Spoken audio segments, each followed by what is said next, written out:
오늘은 믿음에 대한 이야기를 나눠보려고 합니다. 사실 우리 인생의 모든 영역에서 믿음이라고 하는 것은 필수 불가결한 요소라고 할 수 있어요. 우리가 막연하게 믿음 그러면 뭔가 좀 비이성적인 것 같고 우리로 하여금 어, 올바른 판단을 못하게 만드는 것 같지만 믿음이라는 것이 없다면 이 사회가 존속할 수 없습니다. 사람과 사람이 관계가 이루어질 수 있는 것은 믿음 때문이죠. 예. 우리가 믿음이 없다면 관계를 맺을 수가 없어요. 이 사람이 친구라고 했을 때는 서로가 내가 당신과 내가 서로가 함께 마음을 나눌 수 있습니다라는 믿음이 있을 때 가능하죠. 우리가 세상을 편안하게 살아갈 수 있는 것도 믿음이 없으면 안 됩니다.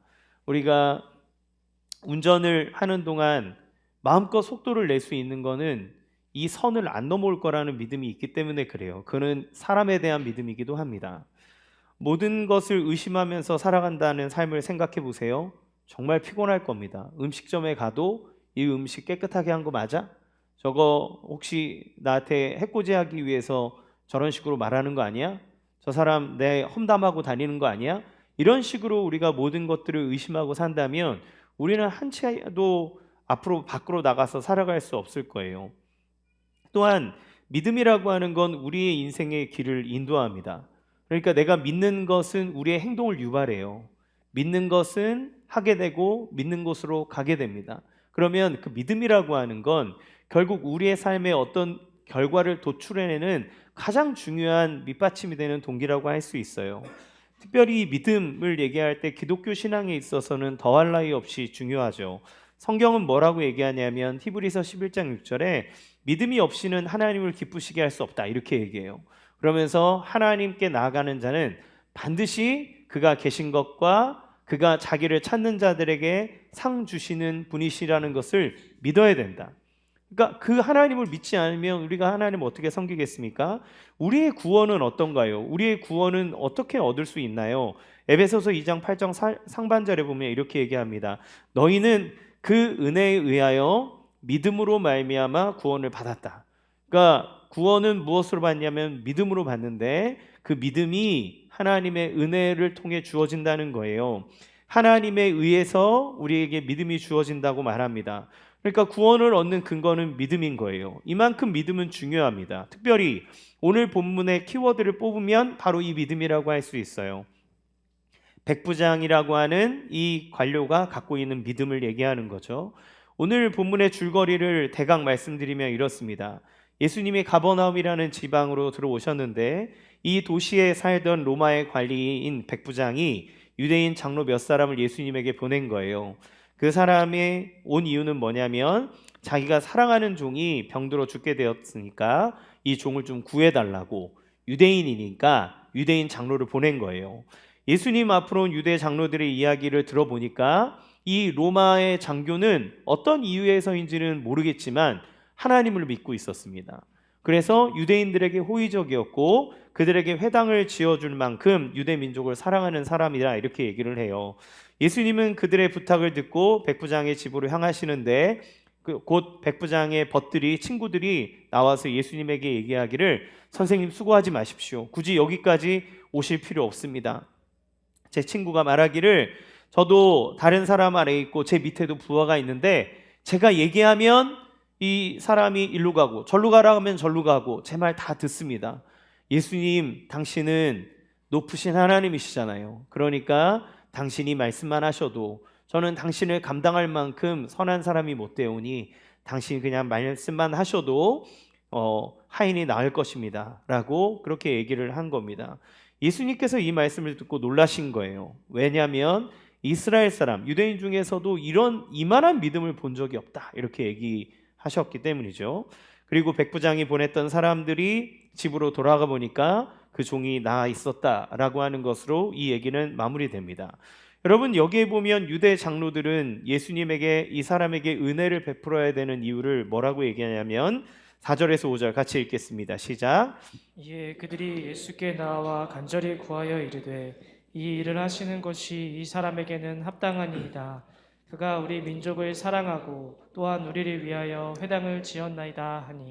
예, 우리에게 예수님이 왜 이 사람에게 은혜를 베풀어야 된다 이렇게 얘기합니까? 이 사람이 우리에게 해준 게 있어요.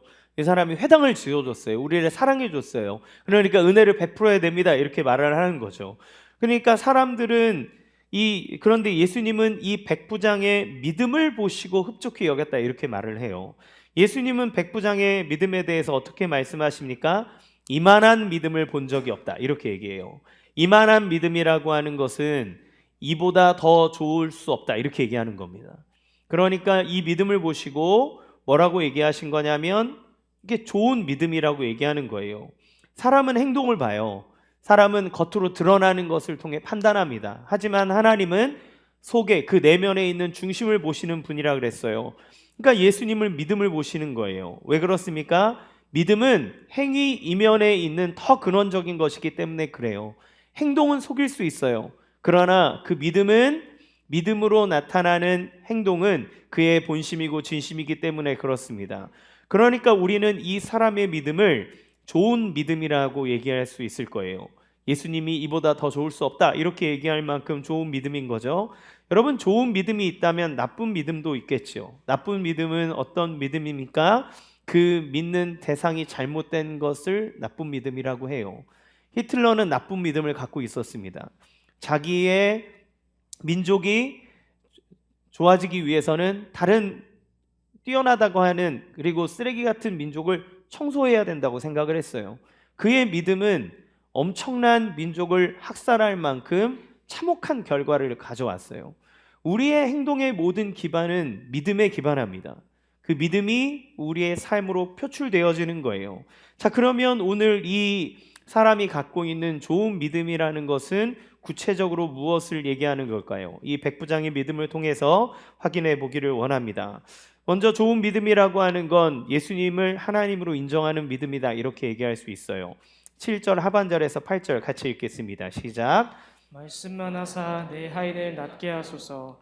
나도 남의 수하에 든 사람이요 내 아래에도 병사가 있으니 이더러 가라 하면 가고 저더러 오라 하면 오고 내 종더러 이것을 하라 하면 하나이다. 예, 먼저 이 사람이 갖고 있는 지위는 백부장입니다. 백부장은 로마 군대의 장교인데 가장 기본적인 단위예요. 당시 식민지 지역의 평화 유지를 위해서 주둔하고 있고 그곳의 치안이나 여러 가지 안전을 위해서 많은 일들을 감당하는 사람입니다. 그 사람들은 부유했고 로마의 군인들은 권력이 있는 사람들이었어요.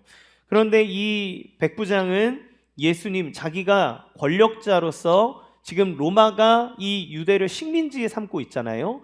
근데 식민지의 장교로서 그 지역을 관할하는 사람으로서 예수님을 볼 때 예수님을 이렇게 어떤 사람 정도로 보지 않고 어떤 재주를 갖고 있는 사람으로 보지 않았다는 거예요.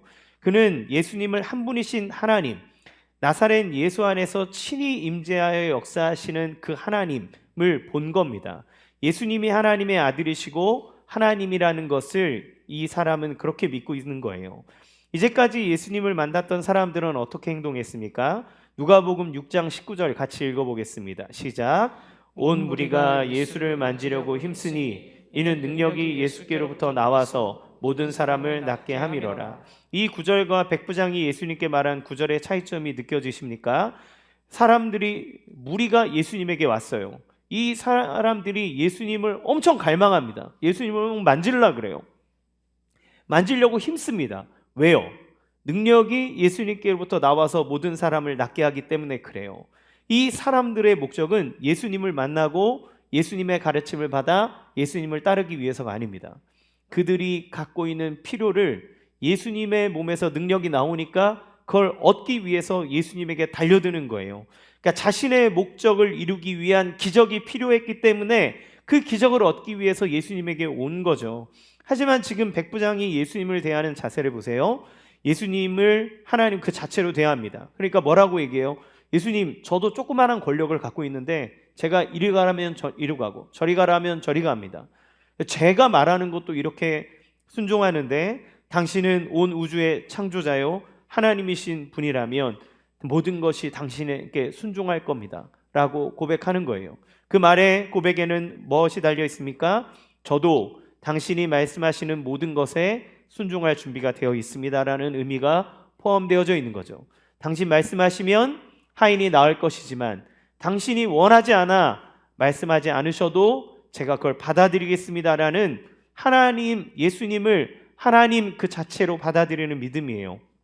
그렇기 때문에 그가 예수님을 바라보는 것은 재주 좋은 사람, 의술이 뛰어난 사람이 아니라 내 능력의 차원과 내 생각과 경험과 전혀 다른 차원에 있는 분이라는 것을 알 수 있는 겁니다. 그렇기 때문에 자기가 갖고 있는 예측, 자기의 통계 확률을 믿는 것이 아니라 어떤 상황에도 주님을 믿는 믿음을 가지는 거예요. 그 믿음을 가진 사람이 하나님의 능력을 경험하는 겁니다. 역대하 16장 9절 상반절은 이렇게 얘기해요. 시작. 여호와의 눈은 온 땅을 두루 감찰하사 전심으로 자기에게 향하는 자들을 위하여 능력을 베푸시나니. 주님이 그 주님의 능력과 주님의 그 모든 것들을 경험할 수 있는 사람들이 모든 이들에게 열려 있습니다. 근데 누가 그것들을 누리고 경험하나요? 전심으로 그 하나님을 향하는 자들에게, 전심으로 하나님을 하나님으로 여기는 자들에게, 그의 주권을 인정하는 자에게 하나님의 능력과 역사가 나타나는 겁니다. 여러분에게 그러한 은혜가 있기를 간절히 바랍니다. 두 번째, 자신의 부족함을 아는 겸손한 믿음이에요. 6절 같이 읽겠습니다. 시작. 예수께서 함께 가실새 이에 그 집이 멀지 아니하여 백부장이 벗들을 보내어 이르되 주여 수고하지 마옵소서 내 집에 들어오심을 나는 감당하지 못하겠나이다. 다시 한번 말씀드리지만 이 사람은 로마의 장교입니다. 예수님은 식민지의 백성이에요. 표면적으로 보면. 그런데 그 사람이 지금 예수님에게, 그렇다고 예수님이 유대의 아주 유명한 귀족도 아닙니다. 예수님은 사실 아무 기반이 없는 분이잖아요. 그런데 그 장교가 식민지에 있는 보잘것없는 목수의 아들에게 이렇게 표현하는 겁니다. 그는 내세울 만하면 충분히 교만할 만하고 사람들에게 자기의 명함, 자기의 권력, 자기의 능력 무엇이든지 다 들이대면서 예수님을 깔볼 수 있는 사람이에요. 예수님의 소문이 들렸고 예수님의 많은 기적을 행하셨지만 당대 최고 강대국인 로마와 황제의 명을 뒤에 두고 있는 사람이라면 예수님에게 이렇게 얘기할 수 있습니다. 예수, 내가 당신에 대한 소문을 들었는데 그렇게 능력이 많다면서 우리 집에 한번 와봐. 우리 집에 와서 당신의 능력을 보여봐. 그러면 내가 네 앞날을 책임져 줄게. 이렇게 얘기할 수 있지 않을까요? 예수님은 사회적으로, 표면적으로 아무것도 내세울 수 있는 분이 아니에요. 그분은 가난하세요. 그분은 정치적 기반이 있는 분이 아니에요. 그분은 사람들의 눈에 볼 때 정말 아무것도 아닌 존재입니다. 더군다나 식민지 사람이잖아요. 일본이 우리나라 조선의 사람들을 어떻게 대했는지를 보면 우리는 이 로마 사람이 유대인들을 어떻게 대할 수 있는지를 금방 생각할 수 있을 겁니다. 그런데 이 사람이 뭐라고 얘기해요? 저는 너무나 부족하고 연약하고 당신 앞에 설 수 없는 존재입니다. 그러니까 당신이 우리 집에 오는 것도 저는 감당할 수가 없습니다. 여기까지 오는 수고를 하지 마십시오. 이렇게 얘기하는 거예요. 여러분 왜 이렇게 고백할까요? 그건 아까 처음에 봤던 것처럼 예수님을 하나님 그 자체로 보았기 때문에 그래요. 하나님을 본 사람들의 반응은 어떻습니까? 본능적으로 자기의 부족함과 연약함을 깨닫게 돼요. 우리가 예를 들면 이렇습니다. 우리가 책이나 TV에서 정말 선하고 정말 멋지게 산 사람을 보면 어떤 마음이 드나요?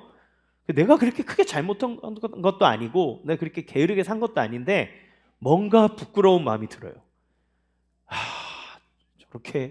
저렇게 사나? 어떤 분이 막 몇십 년 동안 모은 자기의 재산을 막 대학교에다 기부했다. 어떤 좋은 일에 쓰라고 자기는 뭐 조금만 쓰면서 사람들에게 기부했다. 이런 걸 들면 내가 그렇게 도둑질한 사람도 아닌데 이렇게 너무 이렇게 좀 부끄럽게 사는 거 아니야? 어떤 사람이 정말 최선을 다해 열심히 살아서 일을 이루고 역경과 고난을 이겨내면서 막 거기에 무언가를 한 성공의 이야기를 듣다 보면 정말 조그만한 시련에 좌절하고 낭망하는 내 모습이 막 부끄러워지잖아요. 왜 그래요? 그냥 나 스스로 봤을 때는 그렇게 내가 나쁘지 않아요. 그렇게 부족하지 않아요. 근데 정말 위대하고 대단한 사람을 보면 우리는 그 앞에서 우리가 그러한 생각을 하지 못했다는 것까지도 부끄러운 마음이 막 드는 거예요. 비교가 되니까요. 그러면 전능하신 하나님, 완전한 의요 거룩하신 하나님 앞에 선다면 우리가 어떤 마음을 가질까요? 그 하나님 앞에서 내가 나 그렇게 큰 죄인인 줄 몰랐는데, 나 하얀색인 줄 알았는데 하나님 앞에 딱 댔더니 너무 회색인 거야. 예. 내가 이렇게 부끄럽지 않게 나 나름대로 열심히 살았다고, 나 사랑하며 살았다고 했지만 완전한 선이요 사랑의 결정체이신 하나님 앞에 섰을 때 내 내면에 누군가를 헐뜯고 좋지 못한 생각을 가졌고 겉으로 표현하지 않았지만 내 안에 갖고 있었던 그러한 것들이 드러나는 거예요. 비교가 되잖아요. 그러니까 그 앞에 예수님을 처음 믿게 되는 사람, 훈련을 받으며 예수님을 인격적으로 만나는 사람이 공통적으로 하는 이야기는 무엇이냐면, 내가 죄인입니다, 그렇게 얘기를 해요. 신기하죠. 교회 다니시는 분들 중에 물론 뭐 사람이니까 이런저런 사람이 있지만 제가 볼 때 정말 좋은 분들이 너무 많아요. 그런데 그분들이 예수님을 인격적으로 만나고 예수님 앞에 자기가 서면, 그러면 그전에는 나 잘났다고 막 살던 사람도 예수님 앞에서 내가 정말 죄인입니다, 내 마음에 품은 것이 죄가 너무 큽니다, 내가 하나님 앞에 설 수 없습니다, 이렇게 얘기하는 거죠. 하나님 앞에 서는 자는 겸손해집니다. 겸손은 그래서 그냥 맹목적으로 자기를 낮추는 게 아니에요. 엄청나게 존귀하고 위대한 대상이 있기에 그 대상 앞에서 내가 당신만큼 될 수가 없습니다 라고 하는 자기의 낮춤입니다. 그러니까 여기에서 백부장은 예수님의 하나님 되심과 거룩하심을 깨달았을 때 그 앞에서 본 자기의 모습을 본 거죠. 군인으로 얼마나 열심히 살았을까요? 자기의 관리, 부하들을 위해서, 그 지역의 안전을 위해서 그가 살아왔던 자기의 루틴, 자기의 삶의 어떤 계획들, 얼마나 많은 것들을 지키면서 살아왔을까요? 그러나 예수님 앞에서 자기의 삶의 모든 것들을 아무것도 아니라고 내려놓게 되는 겁니다. 좋은 믿음은 그 대상 앞에서 자기가 겸손해지는 거예요. 믿음이 좋은데 믿음이 좋을수록 자기를 드러낸다면 그건 좋은 믿음일 수가 없습니다. 믿음이 좋은 사람은, 좋은 믿음을 갖고 있는 사람은 겸손해져요. 세 번째, 사랑으로 열매 맺는 믿음입니다. 2절에서 3절 같이 읽겠습니다. 시작. 어떤 백부장의 사랑하는 종이 병들어 죽게 되었더니 예수의 소문을 듣고 유대인의 장로 몇 사람을 예수께 보내어 오셔서 그 종을 구해 주시기를 청한지라. 당시 로마 사회에는 많은 노예가 있었어요. 그러니까 노예가 없이는 로마 사회가 돌아갈 수 없을 만큼, 엄청나게 많은 전쟁을 통해서 수많은 포로를 잡아들였고, 그래서 이 노예를 통해서 이 사회가 움직여졌단 말이에요. 그렇지만 그들이 인격적인 대우를 받으며 사는 것은 아닙니다. 말 그대로 노예이기 때문에 그래요. 노예와 가축의 차이점은 사람의 말을 하냐 못하냐의 차이입니다. 그러니까 그는 물건이에요. 사고 파는 거예요. 부릴 수 있는 거예요. 그렇다면 이 종은 사랑의 대상이 아니라 이 종은 나의 유익을 위해서 쓸모 있느냐 없느냐가 중요한 겁니다. 그러면 병에 걸려 죽어가는 종은 쓸모가 있습니까 없습니까? 쓸모가 없죠. 그는 과감히 처분하고 빨리 좋은 것으로 대체해야 되는 것이 물건을 대하는 마음이에요. 그런데 이 지금 백부장이 이 종을 뭐라고 표현하냐면 사랑하는 종, 자기에게 너무나 소중하게 여기는 종이 아프다, 이렇게 표현하는 겁니다. 이 백부장은 예수님에게 찾아와서 아뢰고 자기의 겸손을 나타내는 이유가 자기의 사랑하는 종을 위해서 이 수고를 마다하지 않는 거예요. 그러면 또 봅시다. 누가 백부장을 위해서 움직이고 있습니까? 유대 장로들이 백부장을 대신해서 예수님에게 가서 얘기하는 거예요. 유대 민족이 어떤 민족입니까? 지 잘났다고 자기가 최고라고 하는 민족 아닌가요? 로마한테 지배를 받으면서도 우리가 최고야 라고 말하는 게 유대인들의 자존심이에요. 유대인들은 이방인을 싫어합니다. 이방인은 껴주지 않아요. 그런데 유대 장로들이 이 로마의 장교를 위해서 친히 예수님에게 발걸음을 옮길 만큼 이 백부장은 다른 자기를 싫어할 만한 유대인들에게 자신을 사랑하도록 만들 만큼 그들을 사랑했고 그들을 섬기는 사람이었다는 걸 알게 돼요. 여러분, 이런 모습이 어디에서 나옵니까? 그의 신앙에서 이러한 사랑의 열매들이 나왔다는 걸 보게 돼요. 하나님은 사랑이 하나님을 믿는 신앙의 열매라고 얘기합니다. 성령의 열매에서 사랑이 빠질 수 없고 사랑은 그 무엇보다 중요하다고 말해요. 바울은 고린도전서 13장 2절에서 이렇게 얘기합니다. 시작. 내가 예언하는 능력이 있어 모든 비밀과 모든 지식을 알고 또 산을 옮길 만한 모든 믿음이 있을지라도 사랑이 없으면 내가 아무것도 아니요. 예, 종교적으로든 지식적으로든 모든 영역에서 네가 능력을 부리고 뭐 좋은 말을 하고 다 한다 해도 사랑이 없으면 그거는 아무것도 아니다. 이렇게 얘기하는 게 성경의 가르침입니다. 그러니까 이 로마의 백부장은 하나님을 사랑하는 자로서 그의 삶에 하나님을 알고 하나님을 따르려는 마음이 얼마나 큰지를 알 수 있는 거죠. 예수님께서 원하시는 믿음이 바로 이 사랑을 품은 믿음이라는 것을 알 수 있어요. 그러면 이 백부장에게 나타나는 믿음의 세 가지 특징은 무엇입니까? 하나님, 예수님을 그 하나님 자체로 여기는 믿음. 두 번째, 예수님 안에서 자기 자신을 겸손하게 바라보는 믿음.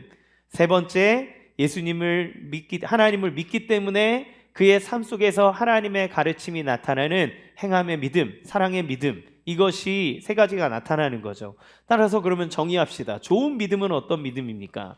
이 백부장을 통해서 우리가 좋은 믿음을 얘기할 수 있는 것은 좋은 믿음은 올바른 대상이 있어야 되는 거죠. 올바른 대상을 향해야 되고 그 대상을 있는 그대로 온전하게 받아들이는 믿음. 그래서 그 믿음을 통해 좋은 열매가 맺어지는 믿음. 이것이 좋은 믿음인 겁니다. 믿음이 세다 그래서 그냥 좋은 믿음이 아니라 좋은 방향을 가지고 있어야 되고 그리고 그 대상을 향한 큰 신뢰, 큰 믿음이 있어야 된다는 거예요. 다시 정리합니다. 믿음에는 뭐가 필요하다는 거예요? 방향과 크기가 둘 다 중요하고 필요하다는 것을 얘기할 수 있어요. 그 믿음은 삶 속에서 그리스도의 은혜와 사랑의 풍성함을 누리며 살아가도록 인도해 줄 겁니다. 그 좋은 믿음은 우리를 그 좋은 믿음의 결과로 인도해 줄 거예요. 아까 서두에 좋은 믿음이 있으면 나쁜 믿음이 있다 그랬잖아요. 나쁜 믿음은 우리로 하여금 나쁜 삶을 살아가게 합니다. 일예로 넷플릭스에서 그 나는 신이다라고 하는 다큐멘터리를 했어요. 제가 그걸 보다가 1편도 다 못 봤습니다. 너무 더러워서 못 보겠더라고요. 거기에 수많은 이단들 자칭 예수를 지칭하면서 사람들을 가스라이팅하고 사람들에게 믿음을 강요하는 사람들의 이야기, 그리고 그들을 추종하는 사람들의 이야기가 나와요. 여러분, 대상이 잘못되면 그 대상은 우리를 나쁜 곳으로 이끌어갑니다. 그 대상은 우리를 사랑하는 존재가 아니기 때문에 그 잘못된 믿음의 대상은 우리로 하여금 잘못된 인생의 판단을 갖고 가게 하는 거예요. 그래서 믿음은 대상이 중요한 겁니다. 정말 믿을 만한가? 그가 좋은 이인가? 그것이 맞다면, 그 좋은 분이 맞다면, 그렇다면 우리는 그를 믿음으로 우리의 모든 것을 다 내어 던지는 우리의 마음의 결단이 필요한 거죠. 자, 그러면 이 좋은 믿음을 방해하는 것이 있습니다. 이것을 통해서 우리의 믿음을 한번 점검해 보면 좋겠어요. 우리는 이러한 믿음을 갖고 있는가? 주님이 이 세상에서 믿음을 찾을 때 나는 과연 주님이 놀랄 만한 믿음을 갖고 있는가? 그런데 현실이 그렇지 못하다는 것을 우리는 고백할 수밖에 없죠. 그러면 우리 한번 점검해 봅시다. 첫 번째는 믿음의 방향이에요. 우리는 모두 다 예수님을 믿으며 살아갑니다. 이 자리에 계신 분들은 대부분 그럴 거예요. 물론 아직 예수님을 믿지 않으시는 분도 계시겠지만, 그러면 성경은 예수님이 하나님이시고 예수님을 믿는 신앙이 좋은 신앙이라고 얘기합니다. 그런데 우리는 예수님을 믿는다고 말하면서도 그 예수님이 하나님이 아니라 수단이 되어져 버리는 경우들이 많아요. 예를 들면 이렇습니다. 하나님은 우리에게 행복한 삶을 주시기 위해서 세상에 많은 것들을 허락하셨어요. 대표적인 것 중에 하나가 아담에게 하와를 주신 것처럼 우리로 하여금 혼자가 아니라 함께 살 수 있는 배우자를 주십니다. 가정을 이루도록 하시는 거예요. 가정을 이루는 것은 그냥 종족 번식을 위해서가 아니라 하나님이 인간을 인간답게 하고 행복과 하나님의 선함을 누리도록 살게 하기 위한 하나님이 주는 복이에요. 그런데 어떤 사람이 이 하나님이 주시는 이 좋은 결혼이라고 하는 것, 배우자를 만나는 것을 하나님보다 우선히 여긴다고 생각합시다. 이런 경우죠. 어떤 사람이 집안에서 사랑을 받지 못하는 거예요. 그래서 나는 뭐 위에 형님보다 공부를 잘 못하는 것 같고, 막내보다는 덜 잘생긴 것 같고, 그러나 난 중간에 껴서 이것도 아니고 저것도 아니라 나는 사랑을 받지 못해, 이런 생각을 갖게 되는 거죠. 그렇게 살다 보니까 자기 인생이 행복하지 않은 거예요. 내 인생의 행복의 길은 나만의 가정을 꾸려서 나를 사랑해주고 나만 최고로 이뻐해주는 그런 좋은 배우자를 만나야겠다. 이것이 내 인생에 내 행복을 가져다주는 길이라고 믿습니다. 이 사람의 믿음은 어디를 향해 가는 건가요? 좋은 배우자를 만나기 위해 모든 것을 다 할 거예요. 좋은 학벌을 가져야 될 거고 좋은 직장을 갖기 위해서 노력할 겁니다. 왜요? 그래야 좋은 배우자를 만날 거라고 생각하기 때문이죠. 이 사람이 만약에 신앙이 있다면 하나님 앞에 기도할 거예요. 하나님, 좋은 배우자를 만나게 해주세요. 하나님, 좋은 배우자가 저에게 있어야 돼요. 좋은 배우자를 만나는 거는 중요하고 좋은 일이지만 이 사람이 지금 예수님을 믿는 것은 예수님이 나에게 행복을 가져다 주는 분이요, 나를 구원하는 분이요, 나의 인생의 답이라고 고백하는 것이 아니라 내 인생의 답은 좋은 배우자를 만나는 것이니 예수님이 좋은 배우자를 만나게 도와주세요라고 얘기하는 거죠. 그러면 여기에서 예수님을 믿으면서 기도한다고 말하지만 실질적으로 이 사람이 믿는 거는 뭐예요? 내 인생에 가장 행복을 주는 것은 예수님이 아니라 배우자고, 이 배우자를 달라고 예수님을 사용하는 거죠. 예수님이 하나님이요, 예수님이 나의 주님으로 계시는 것이 아니라 예수님이 나의 행복의 그 무언가를 옆에 도와주는 능력 많은 어떤 존재로 여기는 겁니다. 그러니까 신앙생활을 하고 있지만 신앙생활의 주님이 하나님이 아닌 거죠. 이 사람의 삶은 어떻게 됩니까? 여러분, 배우자만이 진정으로 나를 행복해 줄 것이라고 믿고 그를 만났어요. 그를 만나서 그와 함께 생활합니다. 여러분, 자, 옆을 봅시다. 네, 그분이 여러분의 인생을 구원하던가요? 그분이 여러분에게 참된 행복과 여러분의 참된 만족을 주나요? 물론 정말 좋은 인격적인 배우자를 만날 수도 있을 겁니다. 그런데 그는 영원하지 않아요. 그는 언젠가 내 옆을 떠날 수 있습니다. 우리가 같은 날 오지도 않았을 뿐더러 우리가 이 땅을 살아가는 그 모든 날에 함께 있을 수도 없어요. 언젠가 그 둘 중 하나는 혼자 남는 날이 있을 겁니다. 우리가 하나님이 아니라 그 배우자를 자기의 하나님처럼 두고 살아간다면 반드시 우리는 그 안에서 실망과 좌절을 경험하게 될 것이 있을 거예요. 성경에 딱 이런 사람이 있습니다. 누구냐면 야곱이라는 사람이에요. 야곱은 평생에 자기가 사랑하는 여자를 얻기 위해서 14년 동안 무급으로 일한 사람이에요. 네, 라헬이라고 하는 아름다운 자기 삼촌의 딸인 이 여자를 얻기 위해서 삼촌에게 갑니다. 삼촌, 저 라헬을 저에게 주십시오. 그래? 그러면 7년 동안 일해야 돼. 알겠습니다. 묵묵히 7년 동안 일했어요. 근데 삼촌이 사기꾼이에요. 삼촌이 결혼해야 되는 날 밤에 불 다 끄고 텐트에 그 라헬보다 못생긴 언니 레아를 집어넣습니다. 아침에 눈 떴더니 라헬이 아니라 못생긴 레아가 있는 거예요. 이거 망했다. 삼촌 어떻게 이럴 수 있습니까? 삼촌이 얘기합니다. 우리 집안의 법도가 형님이 먼저 가야지 어떻게 동생이 먼저 가냐. 라헬을 얻으려면 7년 더 일해. 이래가지고 7년을 또 일하고 라헬을 얻습니다. 14년 동안 그렇게 사랑하는 여인을 만나요. 집에서 형으로 인해 쫓겨나 떠나게 되었고 제대로 변변치 못한 삶을 살았던 이 야곱에게 사랑하는 여인과 가정을 이루는 것은 그의 꿈이었고 그 여인들과 함께 12명의 아들을 낳습니다. 그러면 그의 삶은 평탄하고 행복했을까요? 아니요. 야곱의 가정은 사랑의 결핍으로 가득한 비기형적인 가정이 됩니다. 그는 라헬을 사랑했기 때문에 레아로부터 나오는 아들들은 무시해요. 그는 라헬만을 사랑했기 때문에 그 가정 안에는 사랑의 결핍으로 가득한 가정이 됩니다. 형제는 형제를 팔아먹습니다. 그게 야곱의 가정이에요. 가족은 좋은 겁니다. 제가 얘기하는 이야기를 오해하지 마십시오. 가정이 필요 없고 배우자가 필요 없다는 이야기가 아니에요. 너무 소중한 겁니다. 중요한 겁니다.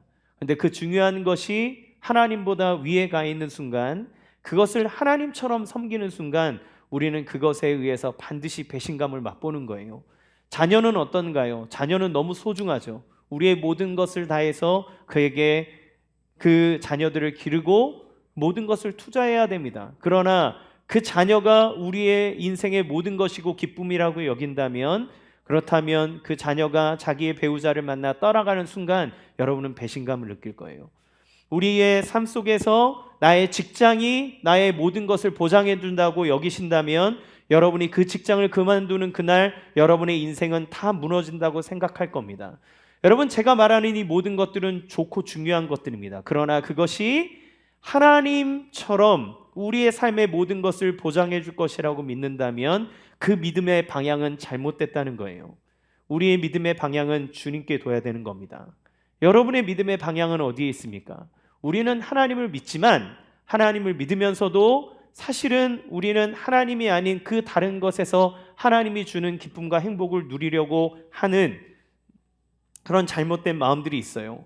따라서 믿음의 방향은 우리로 하여금 우리의 삶에 좋은 열매를 맺게 한다 그랬죠. 우리가 예수님을 향한 좋은 믿음을 갖고 있을 때 우리의 삶의 열매들, 우리의 인격들은 예수님의 성품을 따라 나오게 되어 있습니다.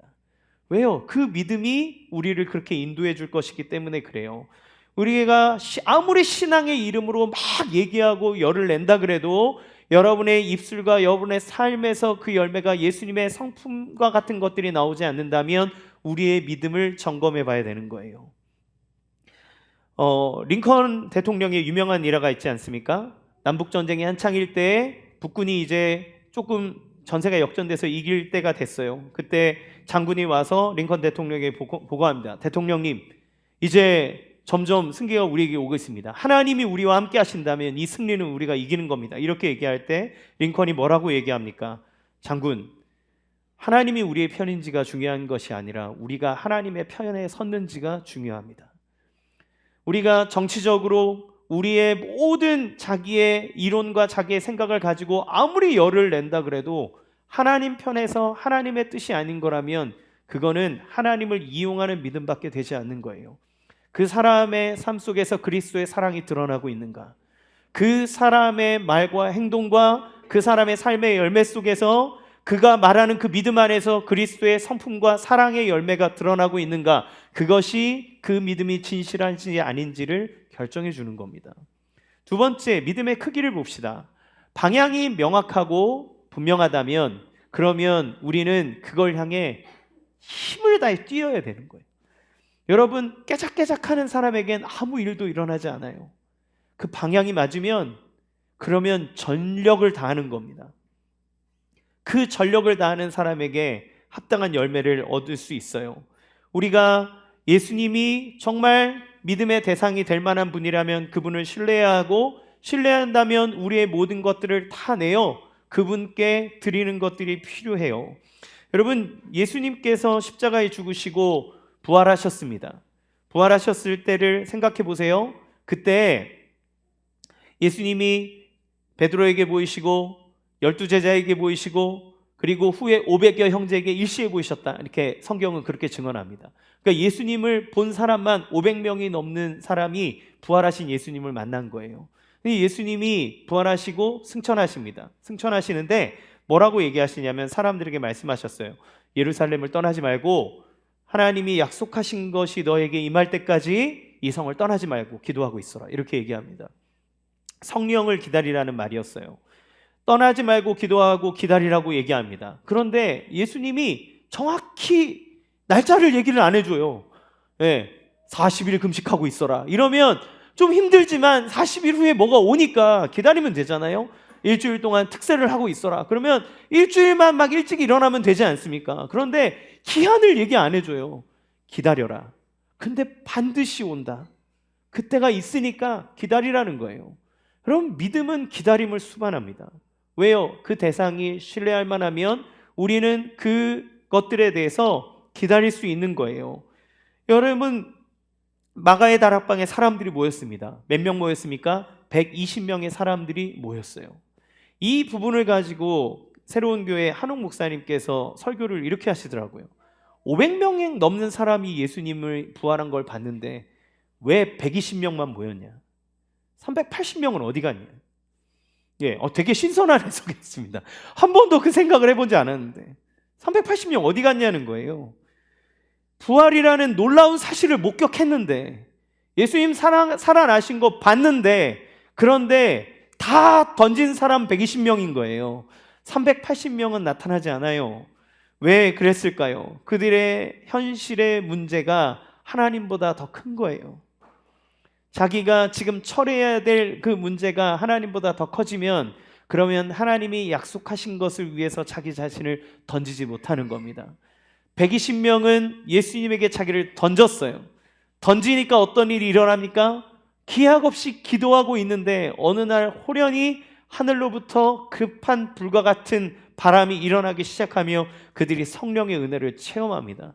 하나님의 살아계심을 그들이 노래하기 시작하고, 그리고 그 120명의 사람들이 성령의 불이 임한 결과 지금의 우리에게까지 온 세상에 그리스도의 복음이 선포되는 초대교회의 놀라운 역사를 써내려간 사람이 예수님의 말씀을 듣고 자기의 인생을 던져 그 자리에 있었던 사람들이에요.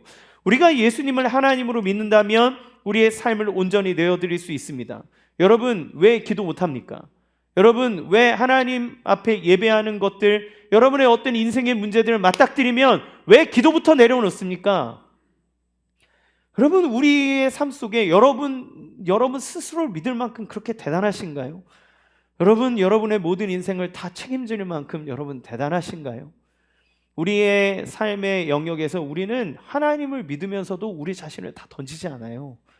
그래서 주님 앞에 엎드리기보다, 주님께 아뢰고 주님을 신뢰함으로 나아가기보다, 무슨 일이 생기면 하나님 말씀 접어두고 기도 접어두고 자기가 뭔가 막 하려고 합니다. 순서가 바뀐 거예요. 하나님 앞에 던지는 겁니다. 기도하시는 거예요. 예배하시는 거예요. 하나님 말씀을 붙잡는 거예요. 그 자리에 하나님의 놀라운 역사가 나타납니다. 수많은 믿음의 간증과 증인들이 있습니다. 여러분, 우리가 예수님을 하나님으로 믿는다면 그분께 다 던질 수 있어요. 그러면 이제 다시 한번 처음으로 돌아갑시다. 예수님은 우리의 인생을 다 던져도 될 만큼 믿을 만한 분인가?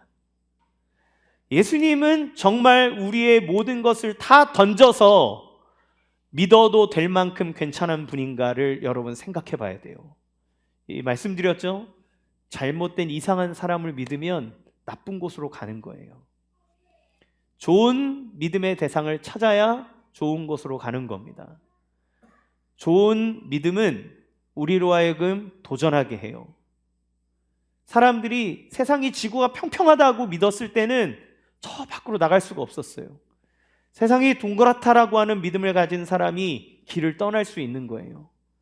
이 세상이 끝이 아니라 광활한 우주가 있다라고 믿는 사람은 엄청난 추진력을 통해서 이 지구의 중력을 뚫고 우주를 향해 나갈 수 있는 거예요. 우리가 올바른 믿음을 가지면 그 올바른 믿음은 우리의 삶의 영역을 박차고 일어나 우리가 생각하고 상상할 수 없는 더 멋진 곳으로 우리를 이끌어가는 겁니다. 그러면 우리는 따져봐야죠. 예수는 믿을 만한가? 예수는 과연 내 모든 것을 던져도 될 만큼 신실한 존재인가? 이걸 생각해 봐야 되지 않겠습니까? 성경은 계속해서 그걸 얘기하고 있는 거예요. 여러분, 예수님은 어떤 분이십니까? 예수님은 하나님이세요. 하나님이신데, 하나님이셔서 능력이 많으셔도 따를 만한데, 그 따를 만한 예수님이 우리를 사랑하셔서 하늘의 보좌를 버리고 피조물의 자리로 내려오신 분이십니다.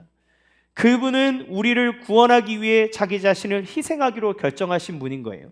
그분은 우리를 위하여서 자기의 모든 것을 다 버려도 된다고 생각하시는 분이 예수님입니다. 나를 사랑하여서 자기가 누려야 될 모든 것들, 자기가 받아야 될 모든 영광을 다 내어버리고 이 땅에 내려와요. 이 땅에 내려오셨을 때 그분이 당한 게 뭡니까? 마귀의 유혹이에요. 깜도 안 되는 마귀 새끼가 예수님한테 와서 시험하고 지랄을 합니다. 예, 죄송해요. 제가 너무 열받아요. 마귀가 막 그러면, 예, 막 그래요. 그런데 예수님은 어떻게 하십니까? 사람을 사랑하심으로 직접 사람이 되어서 마귀의 시험을 감내하시는 거예요. 왜요? 우리가 날마다 마귀의 시험에 넘어지니까. 그분은 죄된 자리에 가서 죄를 뿌리치기를 맞지 않으십니다. 왜요? 우리가 날마다 죄에 넘어지기 때문에.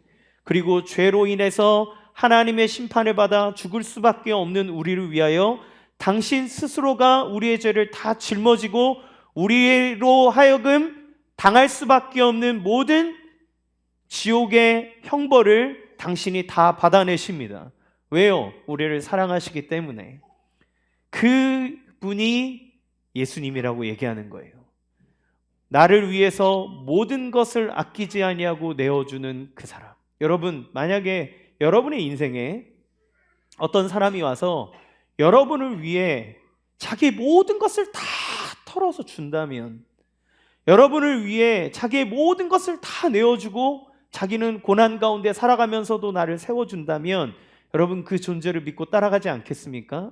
그 존재를 위하여 여러분의 인생을 던지지 않겠습니까? 성경이 예수님이 그러한 분이라고 얘기하는 거예요. 하나님이신데도 불구하고 그분은 이 땅에 오셔서 믿음의 본을 보이셨어요.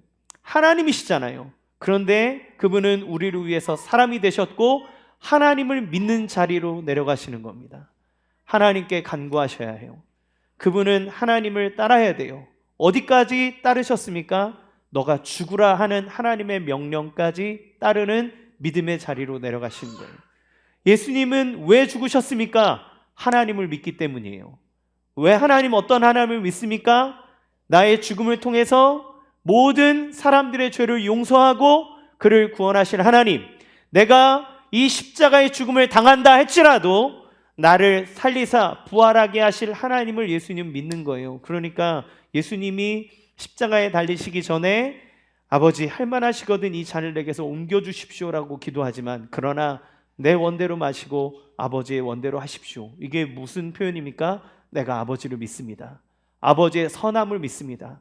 아버지가 나에게 가장 좋은 것으로 마무리 지어주실 줄로 믿습니다는 예수님의 믿음의 표현이에요. 그러니까 예수님은 우리의 믿음의 대상이시면서 동시에 우리의 믿음의 본을 보이신 분이 예수님이세요. 하나님은 세상 사람들은 신이 저 멀리에서 우리의 삶을 이렇게 굽어 내려다 살펴보면서 우리와 상관없이 자기 마음에 들면 들어주고 자기 마음에 안 들면 벌 주고 이런 존재로만 생각했습니다. 그런데 하나님은 그렇지 않다고 얘기해요. 하나님은 너희를 위해서 모든 것을 버릴 준비가 되어 있다. 너희를 위해서 기꺼이 죽을 준비가 되어 있는 것이 너희를 사랑하는 하나님이다. 우리가 하나님을 왜 따라야 합니까? 하나님께 우리의 인생을 드리며 그분을 믿고 가야 하는 이유가 무엇입니까? 능력이 많아서요? 능력 많은데 우리를 착취하고 우리를 갈취하는 자가 얼마나 많은지 몰라요. 여러분, 그런데 그분은 우리를 위하여 모든 것을 내어주시는 분이라고 얘기합니다. 어떤 일이 일어납니까? 하나님은 그 예수님을 3일 만에 살리십니다. 부활하시어 승천하시고 지금까지 우리를 다스리시고 권능의 보좌에 다스리시는 거예요. 여러분, 예수님을 통해서 알게 되는 믿음은 무엇입니까? 우리는 하나님의 구원 없이, 하나님의 용서 없이 구원받을 수 없는 죄인이라는 것을 알게 돼요. 하나님 앞에 설 때마다 내 마음속에 그득그득한 죄악의 물결이 얼마나 큰지 알게 됩니다. 그런데 하나님은 내가 가지고 있는 죄보다 더 큰 사랑으로 나를 품으시고 나를 구원할 만큼 나를 사랑하신다는 사실을 성경이 얘기해 주는 거예요. 우리가 믿어야 되는 게 무엇입니까? 하나님이 계시고 하나님은 거룩하신데 그 거룩하신 하나님 앞에 내가 한없는 죄인이지만 그 죄보다 더 큰 은혜와 사랑으로 나를 구원하시는 하나님이 계시다. 그분이 날 사랑하신다라고 하는 것들을 믿는 것, 그것이 우리가 가져야 되는 좋은 믿음이에요. 그 믿음은 우리로 하여금 우리의 가치를 깨닫게 합니다. 여러분, 세상 살아가면서 얼마나 많은 등급으로 여러분을 평가받았습니까? 여러분의 직장으로, 여러분의 집의 평수로, 여러분의 연봉으로 얼마나 많이 평가받았습니까? 그런데 주님은 그렇지 않다고 얘기하는 거예요. 너는 너 자체로 소중하다. 그 소중함과 그 사랑을 받은 사람이 어떻게 살 수 있을 것 같습니까? 그 사랑을 알고 깨닫는 사람은 좌절하지 않아요. 낙심하지 않습니다. 왜요? 그 주님과 함께 내가 이 중력을 박차고 날아오를 수 있는 힘이 나에게 있다는 걸 알기 때문에 그래요. 나에게 그 사랑이 있다는 걸 안다면 우리는 우리의 삶을 돌이킬 수 있는 힘이 생깁니다. 그 사랑을 받은 사람이라면 나 또한 그 사랑을 받은 만큼 다른 이들을 사랑할 힘이 생깁니다. 이 예를 드리고 마치겠습니다. 설교 준비하다가 되게 재밌는 제목의 책을 발견했어요. 제가 책을 읽지는 못했습니다. 그런데 이 기사로 이제 좀 봤는데 찔레꽃 그 여자, 찔레꽃 그 남자라는 책이에요. 찔레꽃 그 여자는 박순애 전도사님이라는 쓰신 에세이고, 찔레꽃 그 남자는 이 신승균 전도사님이라는 분이 쓰신 에세이입니다. 둘이 부부겠죠? 네, 서로 찔레꽃이에요. 근데 이 신승균 전도사님이라는 이 남자분의 삶은 정말 쓰레기 삶이었습니다. 아버지가 고위 관료인여서 나름 넉넉한 집안에 살고 있었지만 뭐 유도도 하고 막 힘도 건장한데 엄청 남봉꾼이고 막 싸움 많이 해서 이 학교 다닐 때 별명이 도르코였대요. 면도 칼로 이렇게 막 애들 막 볼 난도질하고 막 이러고, 그래서 학교에서도 뭐 선생님들도 무서워 그러니까 퇴학당하고 뭐 그렇게 살았죠.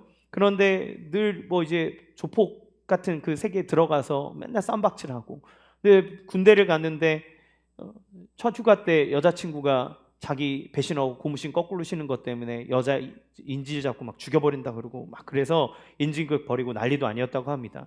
그래서 그것 때문에 군대 들어가서 이제 영창에 들어가고, 그러니까 뭐 구타 당하고 뭐 그런 삶을 사는 거죠.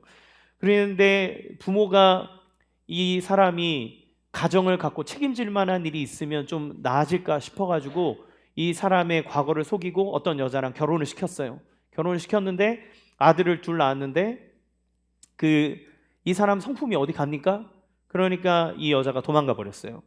도망가 버려서 그렇게 살고 있을 때 나중에 뒷바라지 하던 아버지는 아들 모습 때문에 충격받아서 죽어버리고, 그러니까 이 아들은 자기 인생을 비관하면서 이 전사님은 자기의 삶을 스스로 생명을 끊으려고 하는 극단적 선택도 했다고 합니다. 근데 그러던 중에 1989년도에 청송교도소의 교정위원인 박순애 전도사님이라고 하는 이 여자 전도사님에 대한 기사를 본 거예요. 이 분을 보면서 이 여자를 만나야 되겠다는 생각이 들었습니다. 그러니까 어차피 죽을 거 이 여자 한 번이라도 만나고 죽어보자, 이렇게 하면서 만취 상태로 이 여자 전도사님을 찾아갑니다. 선생님, 저 좀 붙잡아 주세요. 교도소 수용자만 불쌍한 게 아닙니다. 이러면서 자기를 막 잡아달라고 막 그런 거예요. 근데 이 여자분은 어떻게 했어요? 뭐 이상한 사람이어서 애 둘 딸린 남자가 자기랑 만나달라 그러고. 그런데 이 여자분도 기도할 때 예수님이라면 어떻게 할까라는 생각 끝에, 내용이 길지만 핵심만 말씀드리면 결혼을 합니다. 그의 삶이 어땠을까요? 처음엔 괜찮은 것처럼 보이지만 집어넣게 못 준다고 또 똑같은 삶으로 간 거예요. 본성이 다시 돌아간 거죠. 아내가 학원 사업으로 번 돈을 다 같이 하고 집 나와서 10년 동안 흥청망청 살아간 게 이 신 전도사님의 삶이었어요. 그런데 이분이 뭐라고 얘기했냐면 이렇게 살면 심판받아야 되잖아요. 이렇게 하면 벌받아야 되잖아요. 이렇게 하면 하나님 날 때려야 되잖아요. 이렇게 얘기를 하는데 자꾸 그럴 때마다 하나님이 그를 부르는 겁니다. 그가 자기 인생에 했던 삶의 결과들로 고난의 삶을 살지만 하나님이 그를 지옥으로 보내지 않고 계속 그의 품으로 부르는 거예요. 이 처음에 여자 전도사님을 통해서 예수님을 알게 됐지만 다시 떠났을 때 그가 어느 날 잠을 자고 있는데 꿈을 꾸는데 아내가 보이는데 아내 눈에서 피눈물이 나고 있는 것을 보게 된 겁니다. 소스라치게 놀라서 막 집에 갔대요. 집에 딱 갔는데 아내가 새벽 기도를 드리고 있는 거예요. 계속 남편을 위해서 10년이 넘는 시간 동안 그 남편을 위해서 계속해서 눈물로 밤을 지새우면서 기도하는 아내의 모습을 보고 자기가 털썩 주저앉아 버린 겁니다. 저렇게 눈물로 밤을 지새우며 울부짖는 것은 누구 때문인가? 저 여자가 나 같은 놈 만나지 않았다면 이렇게 눈물로 밤을 샐 일이 없지 않은가? 짐승보다 못한 삶을 살았던 자기 자신을 용서할 수 없고, 그래서 하나님과 아내 앞에 무릎을 꿇고 회개하고 가슴을 치면서 이렇게 울었다 그래요. 그때 아내가 보인 반응은 너 같은 놈 만나서가 아니라 하나님이 제 기도를 들어주셨다, 우리 남편이 돌아왔다, 그러면서 큰 소리로 울었다고 합니다. 이후 그는 신학을 하게 되고 새로운 인생을 위해서 죄악의 찌꺼기를 다 떨어버리는 거예요. 나를 기다리신 예수님, 그 아내를 통해서 나를 불러주신 그 예수님 앞에 자기의 삶을 하는 거죠. 기도원에 들어가고 신앙의 훈련을 쌓고 자기의 삶을 하나님 앞에 드립니다. 그리고 나서 이분들이 충북 청주에 노인 요양원을 세우고 아픈 소외된 노인들을 돕는 삶을 삽니다.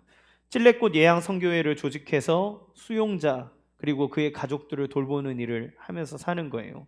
이분의 가족은 믿음, 소망, 사랑이라고 하는 가운을 가지고 이분의 자녀들도 목회자가 되어서 하나님의 뜻을 이루며 살아가고 있다, 이렇게 얘기를 합니다. 여러분, 이 사람의 삶을 바꾼 것은 무엇입니까? 여긴 두 가지가 보여요. 자기의 삶은 쓰레기라고 생각하고 살았던 삶이 그를 어디로 인도해 갔는지, 그러나 죽기까지 사랑하신 예수님의 사랑은 그를 계속해서 부르는 거예요. 그 예수님의 사랑은 아내인 박순애 전도사님을 통해 그에게 흘러가는 겁니다. 그를 바꿀 수 있는 믿음, 천하보다 더럽게 여겨지는 죄인조차도 바꿀 수 있는 하나님의 믿음이 그 전도사님을 통해 드러난 거고 그의 삶이 바뀌는 거예요. 제가 간단하게 얘기했지만 그분은, 그 여자 전도사님의 삶은 얼마나 괴롭고 고통스러웠을까요? 근데 그 순간마다 자기에게 찾아오시는 그 주님을 바라보면서 자기의 삶을 드릴 때 그의 삶 속에 사랑의 열매들이 맺어져 가고, 그 믿음은 가정이 무너지는 것이 아니라 오히려 가정이 살아나고 쓰레기 시궁창 같던 인생이 하나님 앞에 거룩함으로 드려지는 놀라운 역사들을 보게 됩니다. 사랑하는 성도 여러분, 우리가 삶을 살아가면서 무엇을 가지고 살아가야 될까요? 믿음 갖고 살아야 됩니다. 근데 어떤 믿음을 가지고 살아야 합니까? 좋은 믿음을 갖고 사십시오. 여러분, 예수님을 바라보십시오. 그래서 히브리서 기자는 얘기합니다. 믿음의 주요 온전케 하시는 이인 예수를 바라보자. 그 예수를 바라봄으로써 여러분의 남편을 보십시오. 예수를 바라봄으로써 여러분의 아내를 보십시오. 예수를 바라봄으로써 여러분의 자녀를 보십시오. 예수를 바라봄으로써 여러분의 이웃을 보십시오. 예수를 바라봄으로써 여러분의 직장을 보십시오. 예수를 바라봄으로써 우리 교회를 보십시오. 우리의 나라를 보십시오. 우리의 삶 속에 어떤 길을 걸어가야 될지, 어떤 삶의 열매를 맺어야 될지 주님이 우리를 인도하시는 줄로 믿습니다. 마지막에 어떻게 됩니까? 백부장은 그 종이 나음을 얻어요. 여러분, 그 믿음의 끝은 하나님의 회복입니다. 그 믿음의 끝은 응답입니다. 하나님의 놀라운 기적의 역사가 여러분의 삶 가운데 가득하게 되기를 주님의 이름으로 간절히 축원합니다. 이 시간 같이 함께